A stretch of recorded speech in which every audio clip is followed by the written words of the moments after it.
Seja bem-vindo ao Conversa Capital. Recebemos esta semana Jorge Vasconcelos, antigo presidente da ERSE, a entidade reguladora dos serviços energéticos. Muito obrigada por estar aqui com a Antena 1 e com o Jornal de Negócios. Como sempre acontece, começo por lhe perguntar o que é para si neste momento capital em Portugal? Aquilo que nós entendemos por capital, não só em Portugal, como em todo o mundo, inclui vários fatores. O fator que tem sido menos valorizado é aquele que eu mais valorizo e que eu penso que devemos valorizar mais no atual contexto, que é o capital natural, que se junta ao capital humano e ao capital financeiro. E precisamos de rever a forma como fazemos os nossos balanços, o balanço nacional, as contas nacionais e também o balanço das empresas e, se calhar, das comunidades, incluindo o capital natural no nosso balanço global de recursos. Não será propriamente esse o foco hoje da nossa conversa, mas, enfim, falaremos pelo menos de renováveis como algo também que é natural.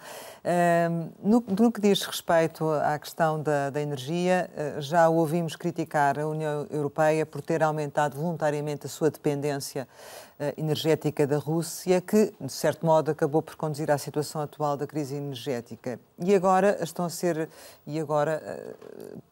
tomadas opções, tanto considerando o curto prazo como, eventualmente, o longo prazo. E esta combinação é sempre difícil de fazer. Do seu ponto de vista, está neste momento a União Europeia a tomar as opções certas para reduzir esta dependência ou não? Quando falamos das questões da energia da União Europeia, temos que ter algum cuidado, porque a energia é um tema que tem uma parte que é tratada a nível da União Europeia, que foi comunitarizada, mas o Tratado da União Europeia também é muito claro no que diz respeito às competências dos Estados-membros, nomeadamente em matéria de política energética e de definição das fontes de energia que cada país quer utilizar. E está bem assim, do seu ponto de vista, essa diferença?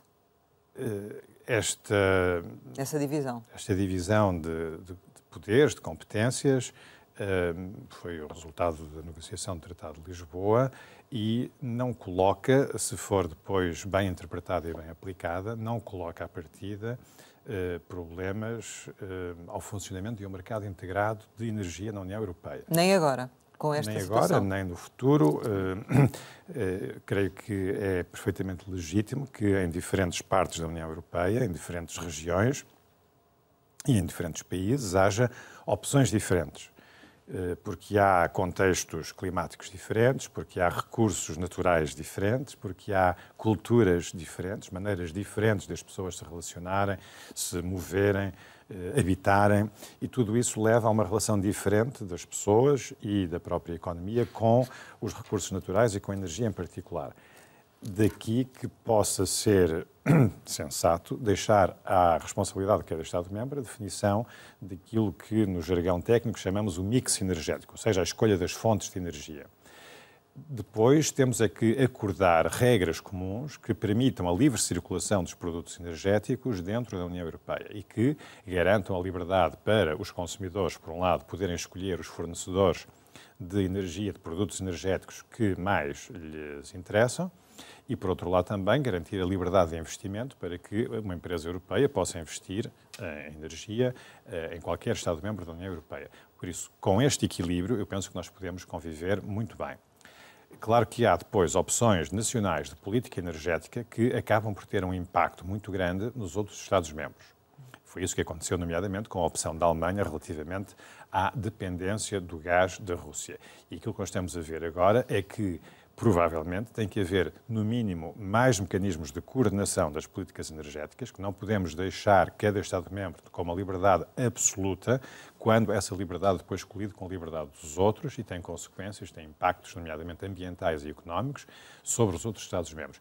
É isso também que estamos aqui a discutir, mas, como sabe, a União Europeia é um projeto em curso que vai melhorando com as crises e vai melhorando ao longo do tempo, e certamente que desta crise deverão emergir mecanismos mais sofisticados, mais eficientes, de coordenação das políticas energéticas dos Estados-membros. Mas isso significa, de certo modo, retirar algumas competências que são neste momento só dos Estados-membros, ou não? Ou é só, na verdade, essas políticas a nível de toda a União Europeia que estão dentro do domínio daquilo que são as competências da União Europeia? Inevitavelmente tem que ser assim, mas repare, quando um Estado-membro apela à solidariedade, está a solicitar aos outros Estados-membros que eles abdiquem de alguma coisa em nome da solidariedade para com esse Estado-membro ou com esses Estados-membros. Vice-versa, numa situação normal, em que não estamos a falar de atuação de mecanismos de solidariedade, mas estamos a falar do dia-a-dia do funcionamento dos mercados e das políticas energéticas, é legítimo que os países peçam a todos que haja também alguma contenção, algum limite a essa liberdade na escolha das fontes. E isto tem a ver, em particular, com o grau de dependência de fornecedores externos, quando esse grau de dependência excessivo pode pôr em causa o funcionamento do mercado integrado europeu, que foi aquilo que nós observámos este ano com o mercado do gás natural. Mas sente de algum modo, ou reconhece de algum modo que já está a ser definida uma estratégia para o futuro, ou neste momento a União Europeia vai lançando medidas avulsas, a tentar ajustar-se àquilo que é a realidade, sem perceber muito bem o que é que pretende fazer? São as duas coisas. Aquilo que foi apresentado mais recentemente foi um conjunto de medidas de curto prazo para a contenção dos preços da eletricidade e do gás natural, tanto nos mercados grossistas europeus como no mercado retalhista, ou seja, aquilo que as famílias e as empresas pagam pela eletricidade e pelo gás natural. E, ao mesmo tempo, já foi anunciado pela Presidente da Comissão Europeia em junho que está a Comissão a trabalhar num conjunto de propostas para uma reforma estrutural dos mercados de energia, em particular de eletricidade e de gás, que será mais do que o gás natural no futuro, porque terá que ter em conta a evolução dos gases ditos renováveis e de outros gases, como nomeadamente o hidrogênio. Portanto, esta reforma estrutural dos mercados está a ser preparada e esperamos ter, no início do próximo ano, propostas concretas, propostas políticas e legislativas concretas que depois o Parlamento Europeu e o Conselho irão discutir com vista à sua aprovação, eventualmente, no próximo ano. E são propostas que, do seu ponto de vista, são favoráveis a Portugal no seu contexto energético? Bom, não conhecemos ainda o conteúdo dessas propostas estruturais e é exatamente por isso que é importante termos debates na sociedade portuguesa, debates tão objetivos e tão serenos quanto possível sobre as questões energéticas, para compreendermos quais podem ser os nossos objetivos estratégicos nessa negociação. Porque irá haver certamente uma negociação, há sempre uma negociação quando falamos de novas diretivas que reformulam o funcionamento dos mercados, seja na energia, seja nos outros setores. Aqui não é diferente. Vamos ter uma negociação seguramente difícil, onde vai ser necessário conciliar interesses bastante diferentes, e é importante que Portugal defina à partida qual é o seu objetivo estratégico nesta negociação. E, sem querer dar uma resposta exaustiva, obviamente, a essa questão, eu diria que temos que pensar, mais uma vez, no nosso capital natural, pensar que temos uma vantagem competitiva, se calhar não em termos de capital financeiro, porque as nossas taxas de juros são inevitavelmente mais elevadas do que aquelas que tem, por exemplo, a Alemanha. Pode não ser também em termos de capital humano, embora o nosso sistema científico e a nossa indústria esteja muito capacitada para acompanhar e até antecipar esta transição energética, mas seguramente temos uma grande vantagem em termos de capital natural face aos países da Europa Central, da Europa do Norte. E importa então valorizarmos essa vantagem competitiva de uma forma racional. O que é que isto significa em termos concretos? Significa que esta vantagem traduz-se em custos de energia renovável, em particular de energia elétrica renovável. E porquê é que a energia elétrica é tão importante? Embora ela só represente cerca de 20% atualmente da procura total de energia em Portugal e na União Europeia em geral. Porque a transição energética implica, e nós estamos já a ver isso nas nossas ruas, nas nossas casas, implica a eletrificação do aquecimento e do arrefecimento, por um lado, e da mobilidade, por outro lado. A indústria também tem um potencial de descarbonização por eletrificação muito grande. Então, se nós juntarmos a eletrificação do calor nos processos industriais, a eletrificação da mobilidade, em particular da mobilidade rodoviária urbana, que é a maior parte das emissões de gases com efeito de estufa associada ao setor dos transportes, e a eletrificação do calor e frio nos edifícios, habitações, edifícios de serviços, nós compreendemos que vamos ter um aumento muito grande do volume de eletricidade, da penetração da eletricidade no consumo final de energia, e que o custo dessa eletricidade verde vai ser determinante para a opção de muitas empresas na localização, por exemplo, dos seus novos investimentos. Nós sabemos que várias empresas com centros de dados muito importantes foram para a Irlanda, porque a Irlanda oferecia condições vantajosas, não só do ponto de vista fiscal, mas também do ponto de vista energético, em termos de eletricidade verde a bom custo. Só que a Irlanda é um pequeno país, é uma ilha, e já está saturada com os data centers. E já disse, nós não podemos ter no nosso pequeno país, no nosso pequeno sistema elétrico, mais instalações com esta dimensão, porque isso põe em causa a estabilidade da nossa rede. E parece existir também alguma vantagem e Portugal estar já a fazer alguma coisa nessa área? Nós já temos alguns exemplos de empresas de tecnologias avançadas que se vieram instalar em Portugal e poderemos ter mais. Portanto, essa é uma vantagem competitiva que devemos valorizar nessa negociação com a União Europeia. Que importa cautelar nessa negociação. Sim. E importa que no momento em que os mercados de futuros de eletricidade, por exemplo, apontam para, no horizonte de 5, 10 anos, nós termos na Península Ibérica custos de eletricidade substancialmente mais baixos do que vão ter a França ou a Alemanha, importa que esse sinal Por via das renováveis, é isso? Por via das renováveis, sim, pelo facto de nós termos recursos eólicos e fotovoltaicos superiores aos restantes países. Importa, portanto, que essa vantagem seja... Com uma seja... componente hídrica também importante e até com a bombagem hidroelétrica. Todos estes recursos naturais, importa que eles sejam bem aproveitados e que sejam aproveitados, sobretudo, para beneficiar, obviamente, os consumidores portugueses e aqueles que se queiram vir a instalar no nosso país e que queiram vir aqui gerar valor acrescentado. Mas já aqui, nas questões que esteve a falar, há aqui várias questões que se levantam. Por exemplo, na questão dos data centers, precisamente, e da saturação da rede,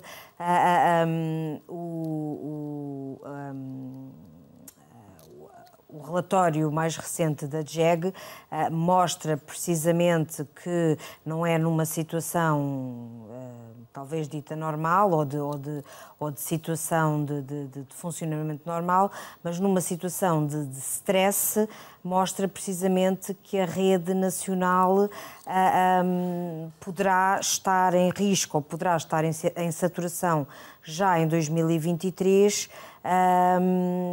e não aguentar precisamente essa produção renovável e esses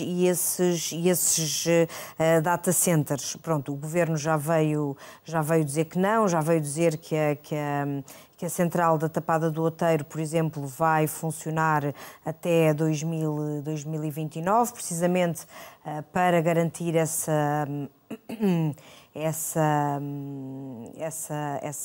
funcionamento da rede, esse não quebrar da rede. Como é que vê essa questão? Devemos estar preocupados porque de repente há um fator novo em cima da mesa. O fator não é propriamente novo. O que temos que rever é esta atitude relativamente às redes elétricas, pensando que as redes elétricas atuais que nós temos hoje, que são redes perfeitas e por isso tudo o resto tem que se adaptar à estrutura das redes que temos. Ora, a realidade é o oposto disso. As redes têm que ser um elemento dinâmico que se adapta às políticas públicas, que se adapta à evolução social e técnica e económica e que cresce organicamente para acompanhar essas alterações. E é isso que não tem acontecido nos últimos anos. E porquê é que não tem acontecido? Porque é que nós não temos tido grandes investimentos nas redes de transporte e distribuição? Porque, naturalmente, esses investimentos, à partida, levam ao aumento das tarifas de uso das redes. E ninguém quer ouvir falar em aumento de tarifas de uso de rede, só queremos ter até aumentos negativos, como vamos ter no próximo ano, tarifas negativas, como vamos ter no próximo ano. Para baixar os preços significativamente. Para baixar a fatura final dos consumidores. Mas não pode haver transição energética sem uma transformação das nossas redes e sem investimentos nas redes de transporte e distribuição. Foi a mesma coisa que aconteceu com a liberalização. Quando se liberalizou o mercado elétrico e era necessário criar condições para que Portugal e Espanha pudessem partilhar um mesmo mercado e até aceder ao mercado europeu na sua integridade, foi necessário tomar a decisão, e a entidade reguladora dos serviços energéticos na altura tomou essa decisão, de permitir investimentos muito substanciais na rede elétrica de transporte nessa altura para aumentar a capacidade de interligação com a Espanha. E é por isso que nós hoje temos situações em que exportamos para a Espanha 50% da geração de eletricidade em Portugal e também temos outras horas do ano onde importamos 50% ou até mais por cento da nossa procura de eletricidade de Espanha. Porquê? Porque temos uma infraestrutura física, temos interligações elétricas entre Espanha e Portugal que nos permitem fazer essas transações. E isso é bom não só em termos de preço, porque garante que temos um custo de eletricidade mais eficiente do que teríamos se vivêssemos num sistema isolado sem interligações com a Espanha, mas é também bom do ponto de vista ambiental, porque permite, já está mais uma vez, otimizar a gestão dos nossos recursos naturais e reduzir as emissões de gases com efeito de estufa. Mas a nossa rede está saturada, como diz o relatório da GEG? A nossa rede está saturada, mas é natural que esteja saturada, porque não tem havido investimentos há muitos anos, nem no transporte, nem na distribuição. Ao que acresce um outro problema, que é uma falta de modernização das técnicas de análise de redes e de planeamento por parte dos operadores das redes, que continuam prisioneiros de um modelo de organização do setor elétrico do passado e que não prepararam estas redes para poder absorver uma grande capacidade de novos recursos de geração de eletricidade distribuídos, que têm que ser integrados com armazenamento local distribuído também, que têm que ser integrado com as novas formas de procura de eletricidade, que já falámos aqui, nomeadamente a mobilidade elétrica e a eletrificação do calor, bombas de calor. Isto é uma autêntica revolução e implica investimentos nas redes, tanto no alumínio e no cobre das redes, como também no software que controla e permite otimizar a utilização destas redes. Isto implica também, por exemplo, uma estratégia nacional de digitalização da energia, que é uma coisa que é absolutamente indispensável. Por isso, o que é preciso compreender, do ponto de vista estratégico, é que o investimento em redes, não é nas interligações entre França e Espanha, é nas redes elétricas nacionais, é absolutamente fundamental para nós podermos acelerar a descarbonização, para podermos continuar a gerir seguramente o nosso sistema sem correr esses riscos aqui ao dia de estabilidade ou de eventuais interrupções do serviço. E isso é possível através desta melhoria das redes e da expansão das redes. Mas esse investimento não tem estado a ser feito gradualmente, não? Não, e aliás a prova de que não está a ser feito é que nós temos hoje uma lista de investidores dispostos a construírem, sem qualquer subsídio, centrais renováveis no nosso país e não têm autorização para o fazer porque não há capacidade de rede. Este problema já é visível há muitos anos, tem-se vindo a agravar, não é só, seja dito, não é só em Portugal, aqui ao lado em Espanha temos uma situação semelhante e começamos a ver esta situação noutros países, mesmo nomeadamente na Alemanha, mas o que nos interessa agora, estamos aqui a falar, é de Portugal e qual deve ser a nossa posição negocial face a uma reforma dos mercados de energia na União Europeia, é compreendermos que este tipo de investimento, que é um investimento privado, nós não precisamos de subsídios públicos para modernizar o nosso sistema energético e para recolher os benefícios de tal vantagem competitiva de que falávamos. O que nós necessitamos é de fazer estes investimentos nas infraestruturas que são monopólios regulados, as redes de transporte e distribuição de eletricidade, e quanto mais depressa os fizermos, acompanhando isso de uma estratégia nacional de digitalização da energia, mais rapidamente nós conseguimos aumentar a percentagem da procura de eletricidade coberta por fontes renováveis, conseguimos aumentar a estabilidade, a segurança do nosso sistema elétrico, e, mais facilmente também, podemos interagir com o mercado espanhol. Mas, no entanto, continuam a realizar-se leilões de energia renovável, continua-se a atribuir capacidade e como é que ficam os promotores desses projetos se não há capacidade de rede? Não constroem os projetos, não conseguem injetar a energia dos projetos que vão construir? Bom, normalmente, no caso dos leilões, que são formas organizadas e controladas pelo Estado de fomentar novos investimentos na geração de eletricidade, o volume da capacidade leiloada tem em conta a capacidade de ligação às redes. O que eu estou a dizer é que, com esses leilões, praticamente esgotamos a capacidade disponível nas redes. Há outros investidores que poderiam vir e não vêm. Há investidores que têm uma carteira de investimentos que é um múltiplo muito grande da capacidade que foi atribuída nos últimos 2 ou 3 leilões em Portugal e que poderiam estar já a realizar investimentos se houvesse capacidade de rede. E mais, há casos onde o próprio promotor desses projetos está disposto a pagar o reforço das redes, mas depois há todo um processo burocrático que que ponha um travão a esse tipo de expansão. Temos de licenciamento, não é?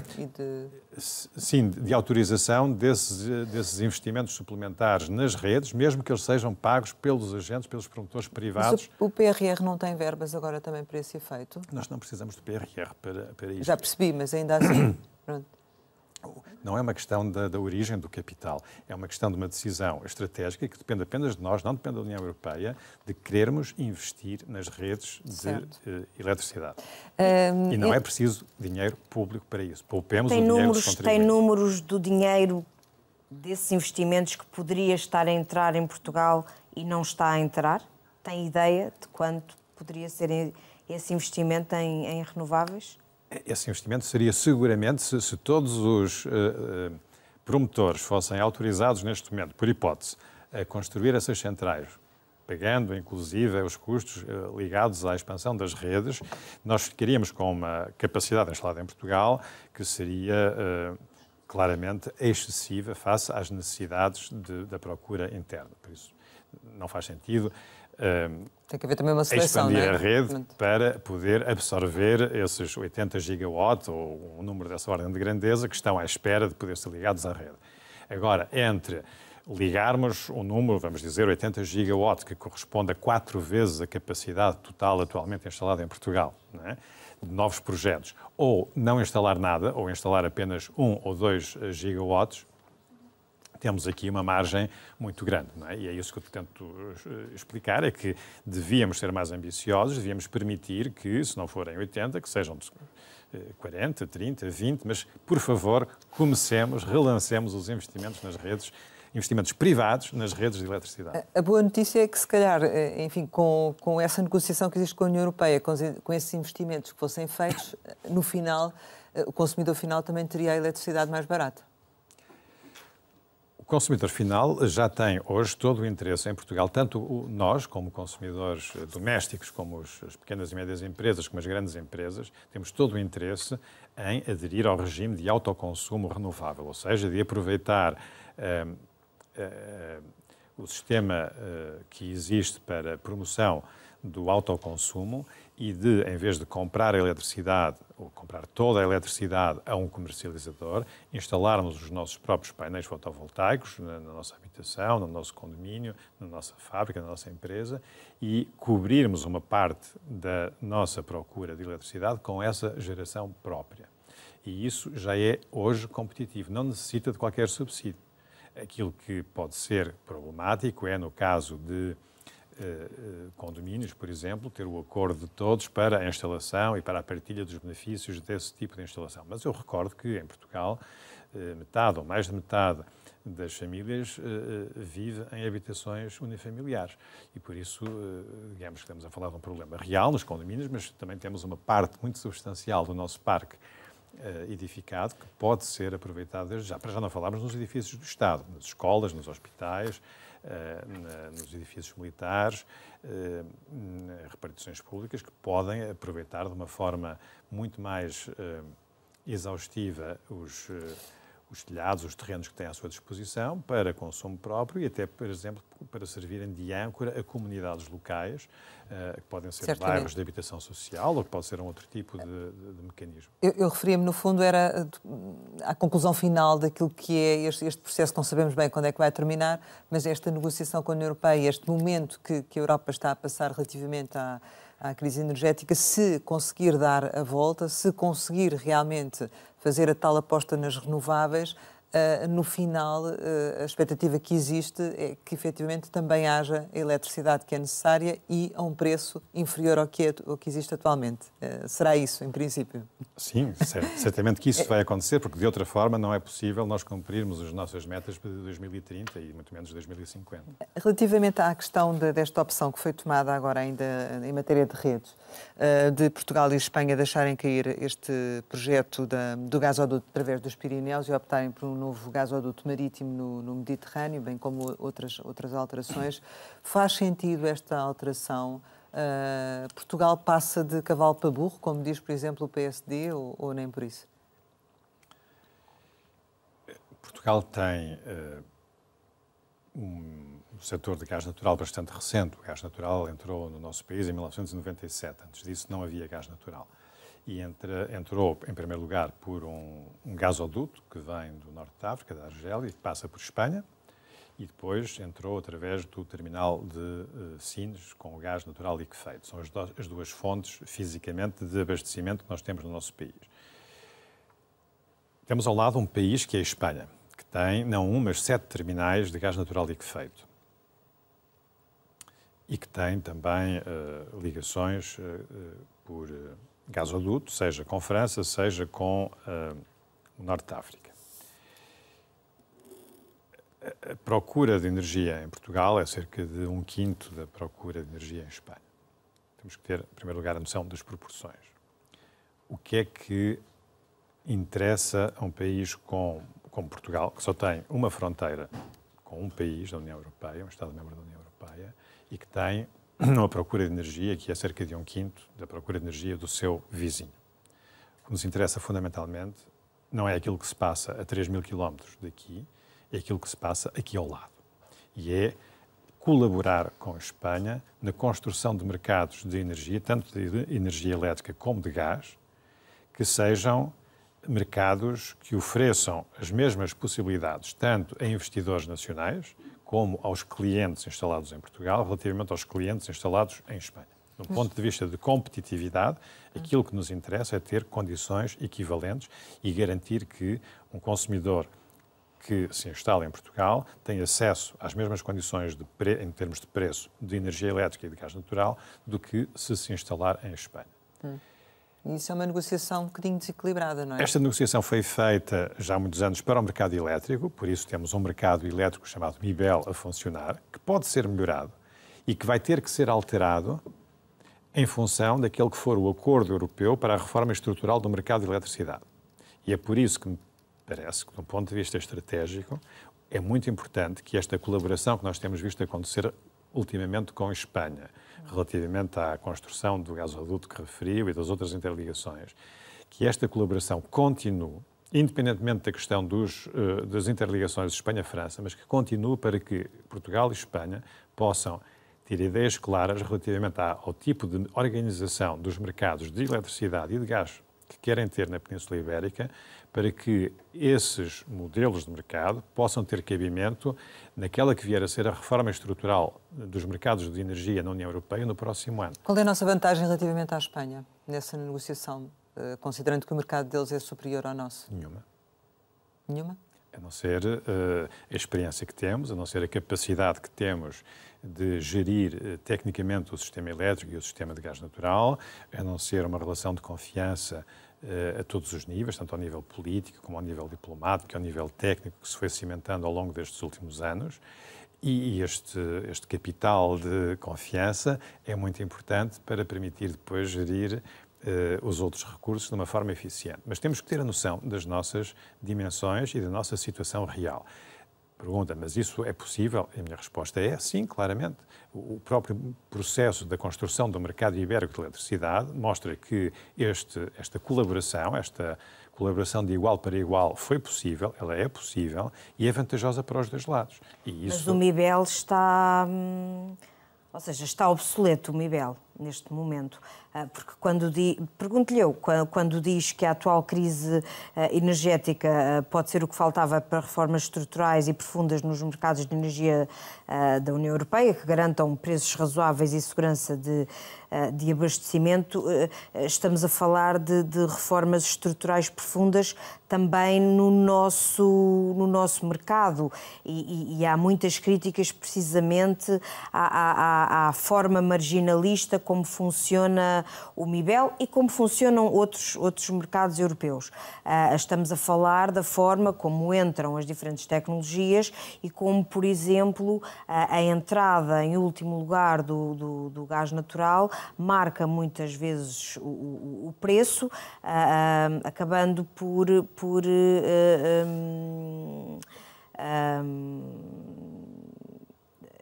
apagar o efeito das renováveis que temos em abundância. Ainda assim, o atual presidente da ERSE já defendeu ou já disse que o mercado marginalista, em que o gás natural dita aos preços, continua a ser a melhor solução. Portanto, pergunto-lhe, há margem para estas reformas? O MIBEL está ou não obsoleto? Qual é que pode ser uma nova forma de funcionamento destes novos mercados de energia, precisamente na Península Ibérica, porque não podem ser iguais aos de outros países onde não há tantas renováveis, por exemplo? Muito bem. Uma pergunta que são duas perguntas e as duas muito interessantes.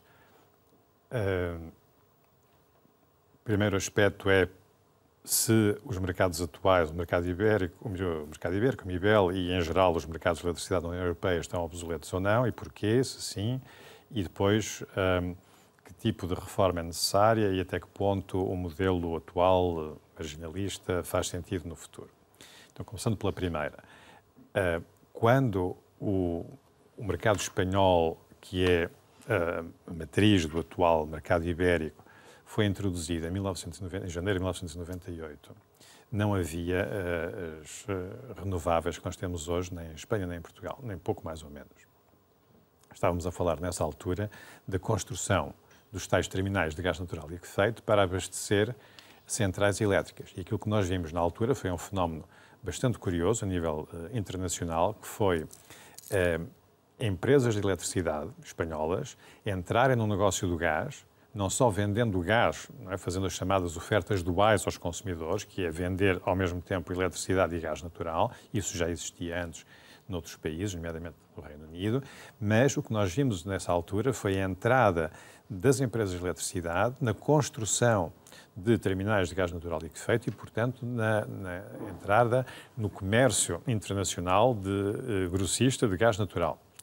Gás desse que depois era utilizado em parte para abastecer as suas centrais elétricas em Espanha e em parte para ser comercializado, vendido a consumidores finais. Esse era o mundo em que nós vivíamos no final do século passado, quando o modelo atual de funcionamento do mercado elétrico europeu e também do MIBEL foi concebido e foi construído. Portanto, está obsoleto. Portanto, está obsoleto. Porquê? Porque, entretanto, temos políticas públicas que determinaram um aumento da descarbonização, determinaram a descarbonização do nosso setor energético com o consequente aumento da penetração das fontes renováveis. E é por isso que nós hoje já estamos em Portugal e em Espanha com uma percentagem muito substancial de penetração de fontes renováveis intermitentes, eólica e fotovoltaica. Já tínhamos a hídrica, naturalmente, que é uma componente renovável, mas que tem características diferentes. Embora, como estamos a ver este ano, também tenham os seus problemas. De qualquer forma, é óbvio que as fontes intermitentes, nomeadamente a fotovoltaica e a eólica, colocam problemas de um tipo completamente novo à gestão do sistema elétrico, seja em termos de funcionamento dos mercados, seja em termos de segurança de abastecimento, que não se colocavam quando o paradigma era termos centrais a carvão, termos grandes centrais hidroelétricas e termos muitas centrais a gás natural com uma flexibilidade muito grande, uma capacidade de entrar e sair da rede com muita rapidez. Esse era o mundo do passado. O mundo que nós temos hoje e o mundo para o qual estamos a caminhar, porque em 2030 temos que ter 80% da geração de eletricidade vinda de fontes renováveis, é completamente diferente. Isto tem implicações tanto ao nível técnico, da gestão, de como é que se gera um sistema com estas características, que é completamente diferente daquele que tínhamos no passado. No passado tínhamos grandes centrais, poucas, mas grandes centrais, e nós estamos a caminhar agora para um mundo em que temos muitos pontos de geração, com muitos pontos de armazenamento de eletricidade, não só as baterias dos veículos elétricos, como as baterias que estão a ser instaladas nas fábricas e nas habitações, e que se vão acumulando e que, de repente, transformam completamente a paisagem elétrica da Península Ibérica, e isso tem que ser antecipado. E temos, então, do ponto de vista técnico, que nos preparar para gerir o sistema dessa forma, o que implica, como já dissemos há pouco, em particular, aumentar os investimentos nas redes. Depois temos a dimensão mercados. Como é que vamos gerir estas fontes? Como é que vamos garantir a otimização da utilização destas fontes, destas várias centrais? Como é que vamos dar os chamados sinais preço para os investimentos futuros nas capacidades não só de geração de eletricidade, mas nos recursos, investimentos nos recursos necessários, nomeadamente no armazenamento? E aí o problema que nós tínhamos e que estávamos a discutir na Europa há 2 anos é exatamente o oposto daquilo que estamos a discutir agora. Agora estamos a discutir o problema do excesso de preço que resulta de as centrais a gás natural terem custos muito elevados. Aquilo que nós estávamos a discutir há 2 ou 3 anos atrás era exatamente o oposto. Era o facto de termos um número crescente de horas por ano em que o custo da eletricidade nos mercados organizados era 0, porque eram horas em que tínhamos um excesso de geração renovável com um custo variável próximo de 0, como sabemos, o sol, a água, o vento não são combustíveis que temos que pagar, e o que nós estávamos a observar, não só na Península Ibérica, mas também noutros países europeus, era um aumento permanente destas horas com custo 0.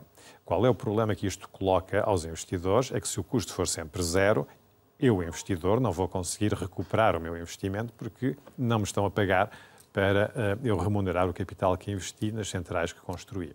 Então, este era o problema que nós tínhamos e que não devemos esquecer por causa desta situação conjuntural em que estamos a viver agora, onde o preço do gás natural, é bom que isto seja dito também, não corresponde propriamente a um desequilíbrio entre a procura e oferta nos mercados mundiais, porque senão isso não explicava porque é que nos Estados Unidos temos os preços de gás natural que temos, e no Canadá e no México, porque é que no Oriente, no Japão, na Coreia do Sul e na China temos os preços de gás natural que temos, e na Europa temos a situação que temos. Temos esta situação porque temos uma guerra na Europa e por isso o preço que nós temos hoje no gás natural não é um fenómeno, digamos assim, normal de mercado, de funcionamento de mercados, é um fenómeno anormal, político, é uma externalidade política e conjuntural, não é? Que está a ser agora aqui incluída. Portanto, o importante é nós não perdermos de vista os aspectos estruturais, percebemos que o tal modelo do mercado marginalista não servia e não consegue dar os sinais económicos adequados para chegarmos a 2030.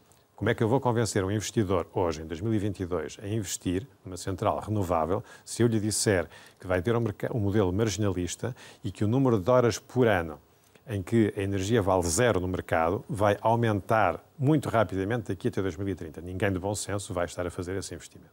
Como é que se faz esse equilíbrio, ou seja, entre agradar aos investidores e ter um mercado grossista que depois permita, porque estamos a falar também para consumidores finais, porque muitas das vezes os consumidores finais não conseguem perceber o que é que se passa nos mercados grossistas e como é que isso impacta no preço da sua fatura.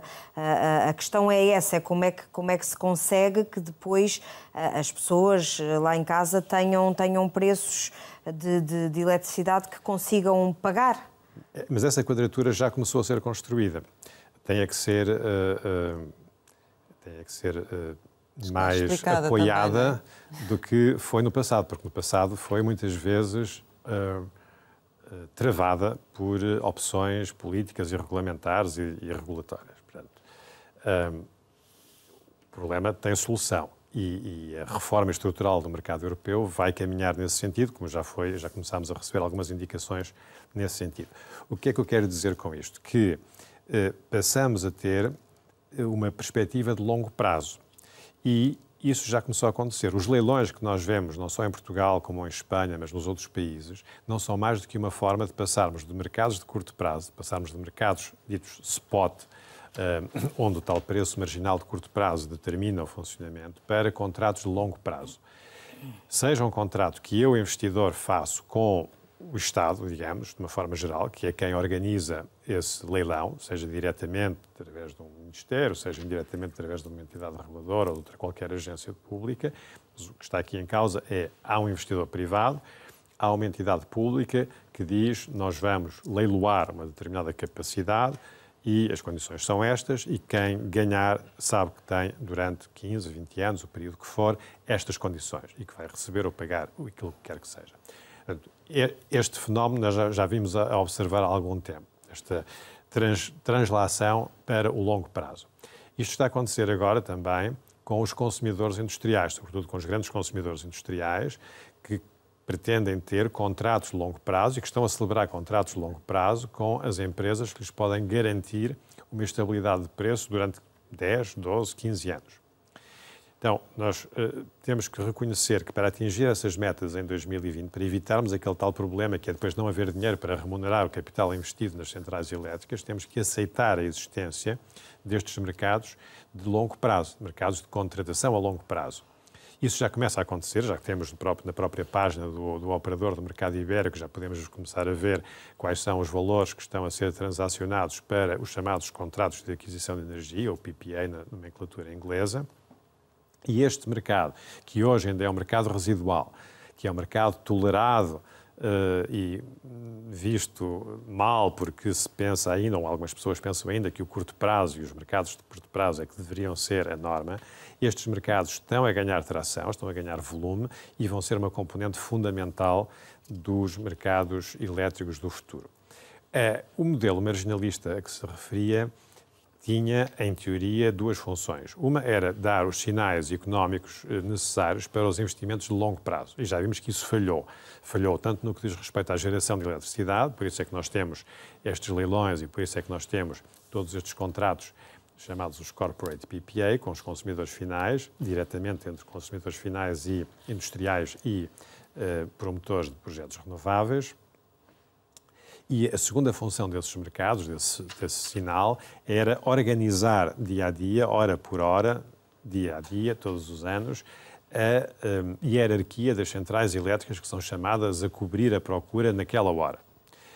Este mecanismo pode ser alterado, pode ser adaptado e vai ser também adaptado de forma a garantir que nós otimizamos a utilização dos recursos disponíveis e das centrais disponíveis, só que, e isto é muito importante também, isso vai ser feito, ou tem que ser feito, numa ótica diferente. É que no passado esta chamada ordem de mérito era baseada apenas no custo financeiro. Era o custo económico das centrais que determinava a sua ordem na escala dos custos e, por isso, a entrada ou não numa determinada hora para cobrir a procura. Nós hoje temos políticas públicas na União Europeia que visam descarbonizar a economia.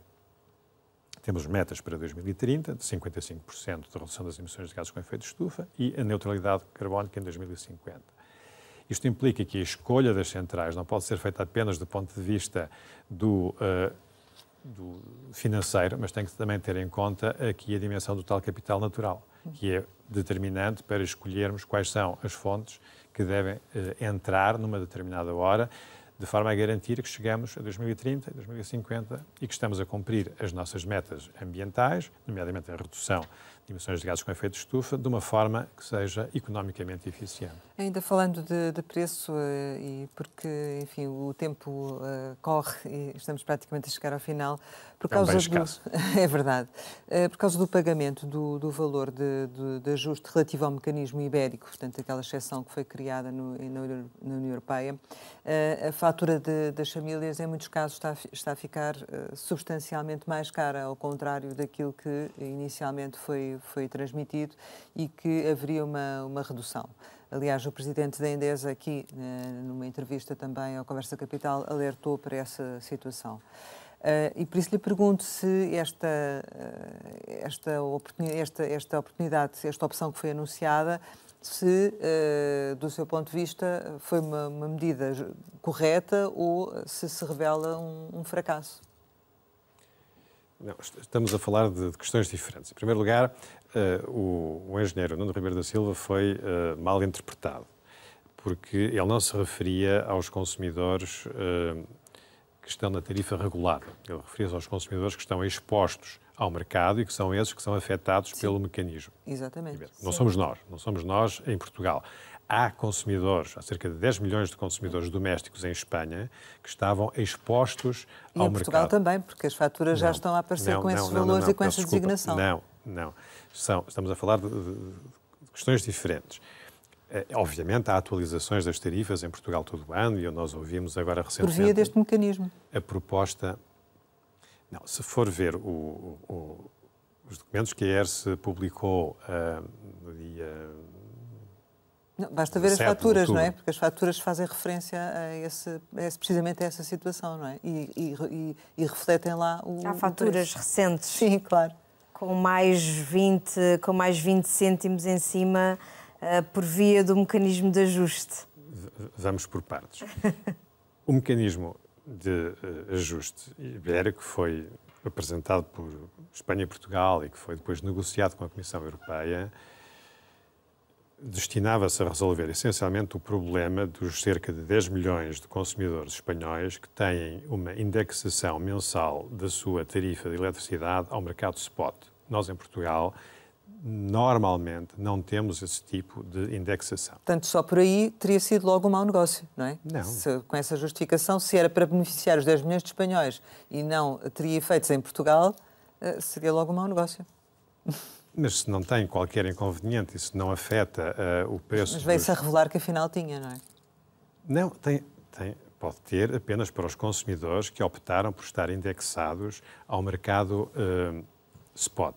Mas há uma diferença fundamental, é que em Portugal essa opção existe, mas é voluntária. Em Espanha essa opção foi imposta por lei. Estamos a falar de realidades diferentes.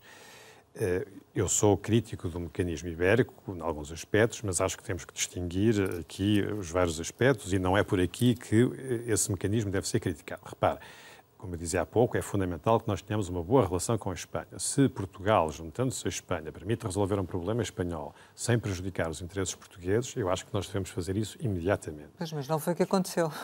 Não, a questão é que há provas já, há faturas de famílias cujos contratos são de depois de 26 de abril, que foram renovados depois de 26 de abril, que, por esse motivo, passam a estar expostos ao pagamento do mecanismo de ajuste. Como sabe, todos nós... Que é para ser entregue aos produtores. Mas todos nós temos a possibilidade de regressar à tarifa regulada. E isso é uma boa opção? E essa é uma boa opção, foi a opção que eu tomei já. Sim, mas porquê que essa é uma boa opção? todos os cidadãos a adotarem, porque nestas circunstâncias, com estes preços de mercado, é aquilo que lhe garante, tanto no gás natural como na eletricidade, condições mais estáveis e mais vantajosas. Agora, se alguém quer estar... Mais estáveis, mas não mais baratas na eletricidade. Na eletricidade há opções mais baratas no mercado livre ainda. Com um nível de risco diferente, naturalmente. Por isso, o cidadão, o consumidor, é livre de fazer essa escolha. Agora, não podemos estar a comparar coisas que não são comparáveis. Estamos a falar de opções diferentes. Uma coisa é eu ter não ter escolha, é ter uma imposição que me diz que você tem que estar ali, naquele mercado. Tem que estar exposto àquela volatilidade. Outra coisa é dizer, você tem liberdade de escolher entre o sistema A, B ou C. Tem liberdade de poder escolher. E eu exerço a minha liberdade, de acordo com o meu perfil de aversão ao risco, com os meus rendimentos, com as minhas considerações, as minhas opções de política, etc. Por isso, qual era o objetivo fundamental do mecanismo ibérico? Era diminuir o preço da eletricidade no mercado grossista, o que...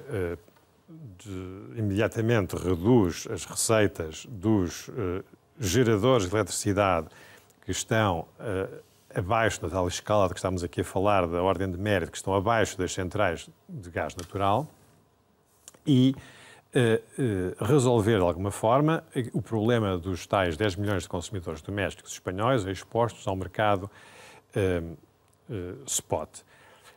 Do ponto de vista lógico, o que teria sido mais fácil era abolir aquela obrigatoriedade de uma exposição ao mercado spot e permitir que os consumidores espanhóis também pudessem optar por outro tipo de esquema tarifário e de solução tarifária. Mas não foi essa a opção que foi tomada e temos que viver agora com este Nem a medida foi apresentada regime. Em Portugal nesse sentido. A medida foi apresentada como uma medida benéfica para os consumidores que iriam pagar menos. E o resultado final não é esse, porque há consumidores a pagar mais. Não são todos, mas há alguns consumidores a pagar mais. Não é? Mas aí, mais uma vez, temos que distinguir entre se há ou não uma descida do preço médio pago pelo conjunto dos consumidores e depois casos individuais. Se nós tivermos, e nós já tivemos alterações estruturais no nosso setor que tiveram esse efeito. Eu recordo, por exemplo, quando em 2004 foi negociado o fim dos contratos de aquisição de energia da EDP e foi criado o chamado mecanismo do SCMEC, Foi apenas um exercício de engenharia financeira, mas isso teve consequências, portanto, não afetou, se quiser, ou afetou-se apenas muito marginalmente o valor total que foi pago pelos consumidores ao longo daqueles muitos anos, mas teve logo no curto prazo efeitos redistributivos importantes, no sentido que alguns consumidores saíram beneficiados e outros prejudicados. Isso é inevitável e acontece sempre, mas nós não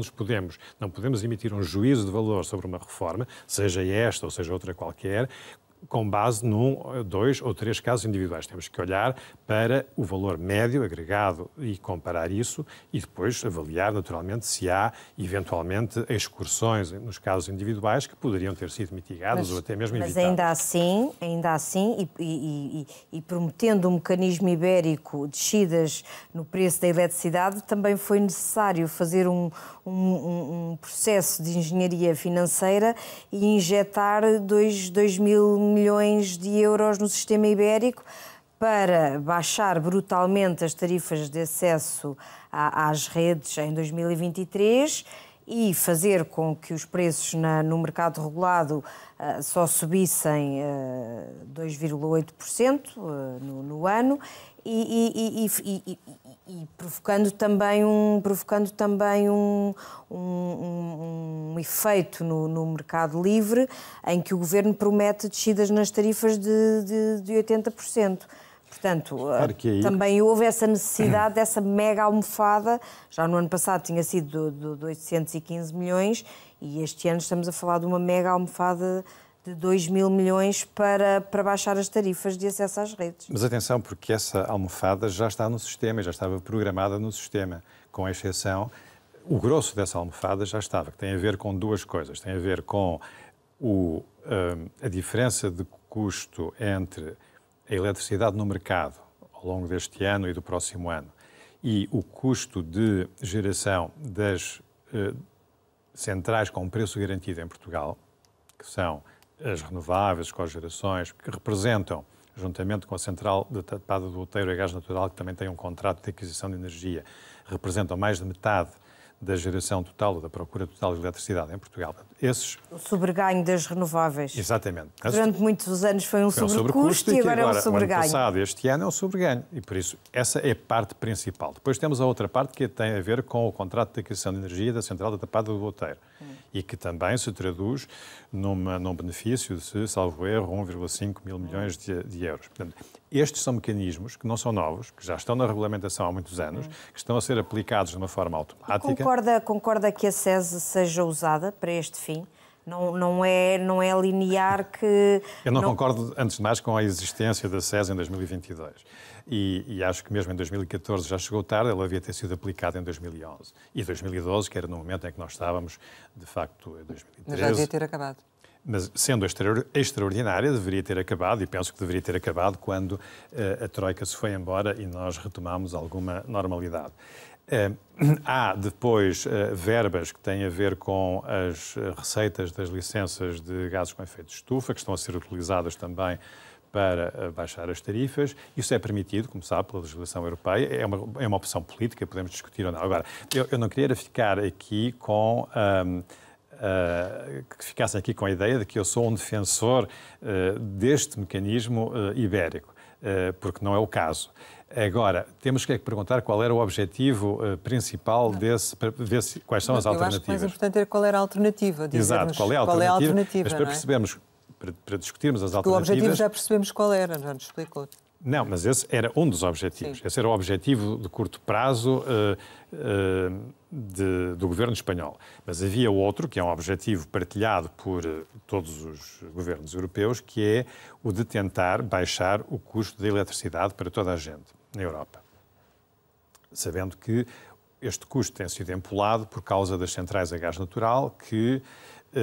infelizmente, têm sido chamadas a trabalhar muito mais este ano do que noutros anos por um conjunto infeliz de circunstâncias que tiveram a ver, ou que têm a ver com avarias no parque nuclear francês, que transformaram a França, que era a grande casa exportadora de eletricidade da Europa, num país importador, e que teve a ver com uma menor geração eólica um pouco por toda a Europa e que teve a ver com a crise seca em vários países, nomeadamente em Espanha e Portugal. Tudo isto conjugado fez com que houvesse um aumento da geração a gás natural. Mas qual era a Como o alternativa? preço do gás natural aumentou, nós temos mais horas por ano em que as centrais a gás natural estabelecem o tal preço do mercado.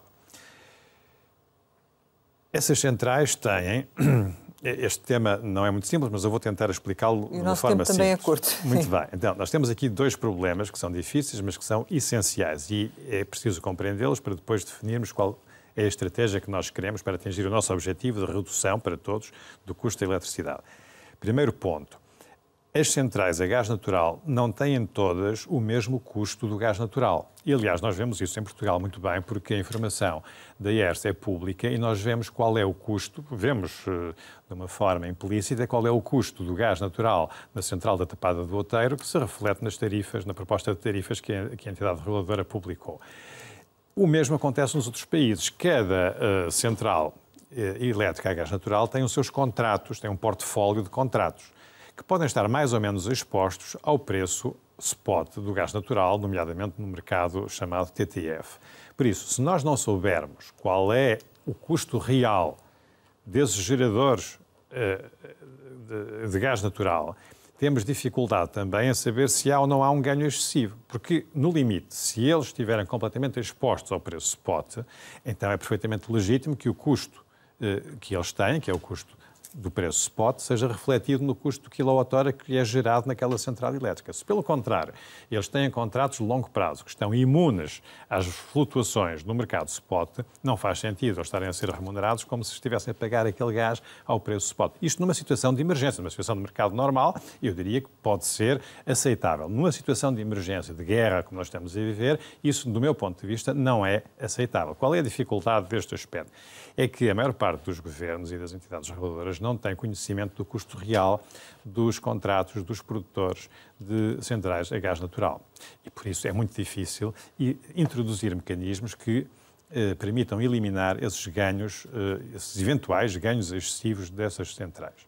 Depois ficamos com as outras centrais. Entre as centrais a gás natural, que estão expostas de uma forma ou de outra à variação dos preços do gás natural, e as centrais que têm um preço garantido. Nas centrais que têm um preço garantido, como as renováveis, as cogerações, a nossa Tapada do Outeiro, é muito fácil, porque o sobreganho não fica com os acionistas dessas empresas, é dos consumidores. Ele é distribuído pelos consumidores com toda a transparência, como nós vemos em Portugal. Isto, infelizmente, não acontece em alguns países, onde a regulação é deficiente e permite que, quando o preço de mercado é superior ao preço garantido àqueles produtores, os produtores possam ficar com esse sobreganho.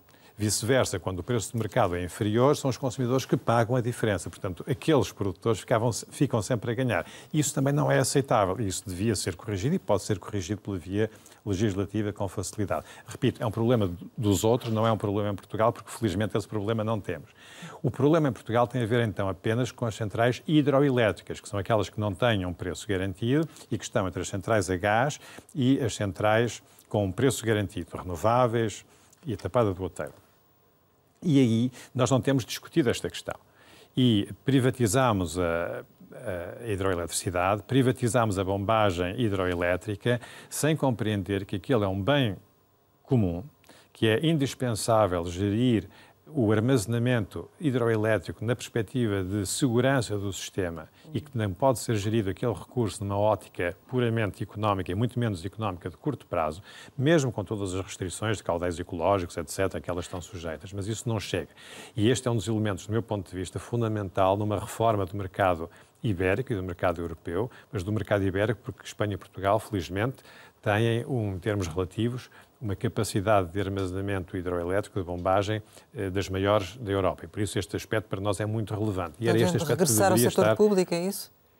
Não precisa de ser propriedade pública, mas é preciso que a gestão daquele recurso seja feita de acordo com critérios que não podem ser de interesse dos acionistas daquelas empresas. Tem que ser critérios definidos por políticas públicas e que estabeleçam claramente qual é a remuneração pelo serviço que aquelas instalações prestam ao sistema elétrico. Ao nível dos contratos de concessão, eventualmente. Exatamente. Temos mesmo de terminar, mas eu gostava ainda de ouvir sobre esta questão que agora se coloca do gás da Nigéria e do facto deles não terem neste momento capacidade para corresponder àquilo que são as necessidades da Galp em Portugal e, nomeadamente, em outubro já terem cancelado uma das entregas. Isso, de certo modo, poderá afetar Portugal em termos das necessidades que tem, ou realmente há capacidade para ir buscar a Espanha, para ir buscar aos Estados Unidos e, portanto, para compensar esta situação? Com certeza, eu creio que não devemos dramatizar de todo essa situação. Ela é dramática seguramente na Nigéria para os nigerianos, mas nós até neste momento, nesta semana e na semana passada, observamos na Europa uma descida abrupta do preço do gás natural, e isso tem a ver exatamente com a saturação dos armazenamentos de gás natural na Europa, que neste momento Tivemos estão fila cheios. Em Espanha, não é? E temos filas para descarregar. Portanto, de um ponto de vista de aquisição de gás natural para substituir aquele que viria da Nigéria, não há qualquer problema, não vale a pena estarmos a dramatizar esta questão. Ainda uma última questão. Relativamente à ERSE e às redes de distribuição de gás, houve uma recomendação da entidade reguladora para que se reduza substancialmente os investimentos e os planos de desenvolvimento e investimento nessas redes de distribuição. Faz sentido, do seu ponto de vista, isto é prudente, esta recomendação, no atual contexto? Temos que distinguir entre aquilo que se falou nos últimos tempos, que é a ligação da rede de transporte de gás natural à Espanha, não é? A famosa linha Celurico-Zamora, e as redes de distribuição. Aqui no transporte, isso tem a ver com... Penso que tem a ver com a distribuição do gás natural. Na distribuição temos situações diferenciadas, porque é preciso ver qual é a situação de cada zona. Não estamos a falar, provavelmente, até tanto de hidrogênio, como podemos estar a falar de biometano, que pode ser...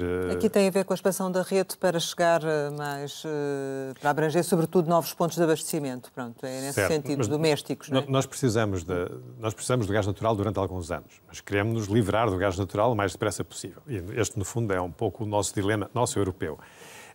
Aproveitar recursos que existem, por exemplo, a geração de biometano através dos aterros, nós temos, e infelizmente temos muitos aterros em Portugal, e substituir a importação de gás natural por esse biometano faz todo sentido. Se faz todo sentido, se o custo da adaptação das redes de distribuição for compensador. E são essas contas que é preciso fazer e que é preciso naturalmente atualizar de acordo com a evolução dos custos, quer dessas técnicas de obtenção dos gases renováveis, quer com os próprios custos de investimento nas redes de gás. Muito bem, chegamos ao final e, como habitualmente, costumamos lançar algumas palavras para uma resposta rápida. A primeira é New Energy Solutions. Sim, nova foi e continua a ser. Anos-luz. É bom termos a noção da escala cósmica em que estamos a atuar e do nosso impacto à nossa microescala. Fundação Carlos de Gulbenkian. É uma grande instituição portuguesa. ERSE. Foi uma experiência que tive prazer de partilhar com muitas pessoas e que souberam, essas pessoas, construir ao longo dos anos uma instituição de administração independente que, creio, é reconhecida pela sua independência. Nuclear? Não, obrigado. Teletrabalho? Sim. BCE?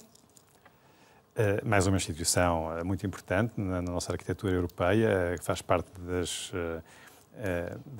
entidades reguladoras com uma função muito importante, como nós vimos, e onde também, como percebemos, muitas vezes as opções de natureza técnica têm impactos muito significativos. Esperemos que continue a cumprir bem a sua missão nesta fase nova em que estamos todos agora a viver. Putin? Poderia ter sido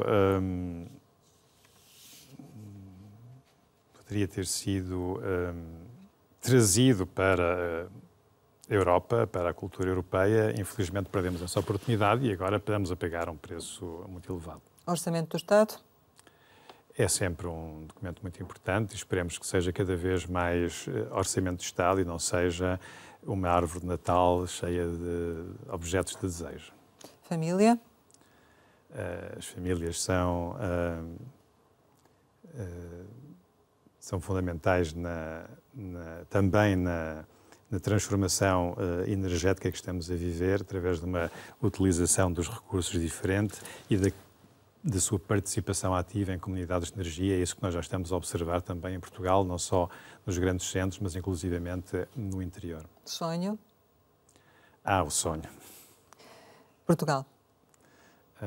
Portugal é o nosso país, é um país com energia, um país cheio de energia, e aproveito para lhe oferecer o meu livro exatamente sobre a energia em Portugal.